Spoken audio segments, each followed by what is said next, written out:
పాకిస్తాన్ లో కృష్ణానగర్, రామ్ గల్లీ, లక్ష్మీ చౌక్ ఇదంతా వినడానికి నమ్మశక్యంగా లేదు కదూ. కానీ ఇదే అక్షరాల నిజం. కరడుగట్టిన ఇస్లామిక్ దేశంగా ముద్రపడిన పాకిస్తాన్ ఇప్పుడు తన వీధులకు హిందూ దేవుళ్ల పేర్లను అధికారికంగా పునరుద్ధరిస్తోంది.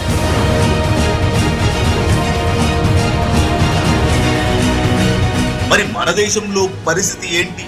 స్వాతంత్రం వచ్చి 79 ఏళ్లు గడుస్తున్నా హిందుస్థాన్ అని గర్వంగా పిలుచుకుంటున్న ఇంకా వందల నగరాలకు పరాయి పాలకుల పేర్లే ఎందుకు ఉన్నాయి? పాలకులకు ఆ స్పృహ ఎప్పుడు వస్తుంది? Let's break it down.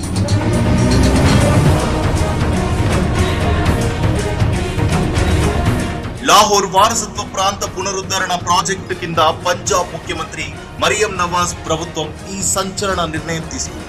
దశాబ్దాలుగా ఇస్లాంపూర్ గా పిలువబడుతున్న ప్రాంతం ఇప్పుడు మళ్లీ అధికారికంగా కృష్ణానగర్ అయింది. రెహమాన్ గల్లీ కాస్త రామగల్లీగా మారింది. మౌలానా జాఫర్ అలీ ఖాన్ చౌక్ మళ్లీ లక్ష్మీ చౌక్ గా మారింది. అంతెందుకు సున్నత్ నగర్ ను సద్ నగర్ గా మారుస్తూ ముస్తాఫాబాద్ ను ధరంపూర్ గా, చివరకు బాబ్రీ మసీద్ చౌక్ ను మళ్లీ జైన్ మందిర్ గా మార్చారు.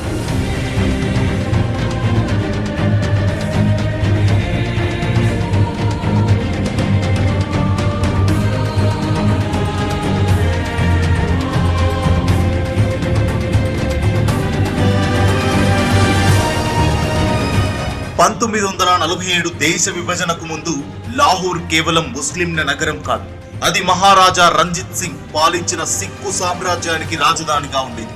నాటి ఆర్థిక వ్యవస్థ, వ్యాపారాలు, ఆసుపత్రులు దాదాపు 80% హిందువులు, సిక్కుల చేతుల్లోనే ఉండేవి. విభజన తర్వాత ముఖ్యంగా 1980లలో సైనిక పాలకుడు జనరల్ జియా ఉల్ హక్ కాలంలో పాకిస్తాన్ ను పూర్తిగా ఇస్లామీకరణ చేసే ప్రక్రియ ప్రారంభమైంది. ఇందులో భాగంగా చూస్తే కృష్ణానగర్ ను ఇస్లాంపురాగా మార్చారు. సంత్ నగర్ పేరును సున్నత్ నగర్ గా మార్చి రికార్డుల్లోకి ఎక్కించారు.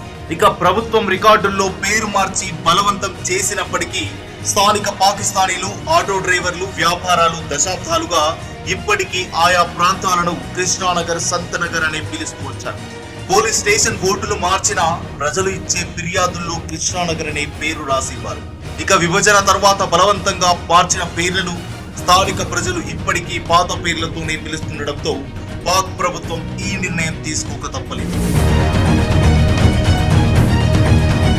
అయితే పాకిస్తాన్ కు సడన్ గా సనాతన ధర్మం మీద ప్రేమ పుట్టుకొచ్చిందని అనుకుంటే పొరపాటే. దీని వెనక ఉన్న ఒక పెద్ద ఇంటర్నేషనల్ మైండ్ గేమ్. ప్రస్తుతం పాక్ తీవ్ర ఆర్థిక సంక్షోభంలో మునిగిపోయింది. ప్రపంచ వ్యాప్తంగా తమకున్న మత ఛాందసవాద దేశం అనే బ్యాడ్ ఇమేజ్ చెరిపేసి IMF నుండి ఈజీగా అప్పులు పొందడానికి పాక్ ఈ సానుకూల డ్రామా ఆడుతుంది. అలాగే హిందూ, సిక్కు పర్యాటకులను ఆకర్షించి విదేశీ మారక ద్రవ్యాన్ని సంపాదించడం కూడా వారి అసలు ప్లాన్. మరి ఇక్కడ అసలు ట్విస్ట్ ఏమిటంటే, శత్రు దేశమైన పాకిస్తానే ఆర్థిక అవసరాల కోసమైనా పాత హిందూ పేర్లను రికార్డుల్లోకి తెస్తుంటే మరి మన దేశంలో పరిస్థితి ఏమిటి? మన సంస్కృతి, మన మూలాలు, మన దేవుళ్ల అస్తిత్వం ఉన్న ఈ పుణ్యభూమి పైన ఇంకా పరాయి పాలకుల, ముస్లిం, క్రిస్టియన్ల పేర్లు కొనసాగడం ఎంతవరకు న్యాయం? ఇక స్వాతంత్రం వచ్చి 8 దశాబ్దాలు కావస్తున్నా ప్రజాస్వామ్యంలో ప్రజల కోరికల మేరకు ఈ పేర్ల మార్పుపై మన పాలకులు పూర్తి స్థాయిలో దృష్టి పెట్టకపోవడం నిజంగా శోచనీయం. ఇప్పటికైనా కాలం చెల్లిన ఆ గులామీ గుర్తులను చెరిపేసి మన వైభవాన్ని చాటేలా హిందూ దేవుళ్ళు, మన రాజుల పేర్లు పెట్టాల్సిన అవసరం ఎంతైనా ఉంది. మీరేమంటారు? మన దేశంలో కూడా ఇలాంటి పేర్లన్నీ తక్షణమే మారాలా లేదా? కింద కామెంట్ సెక్షన్ లో కామెంట్ చేయండి. జై హింద్.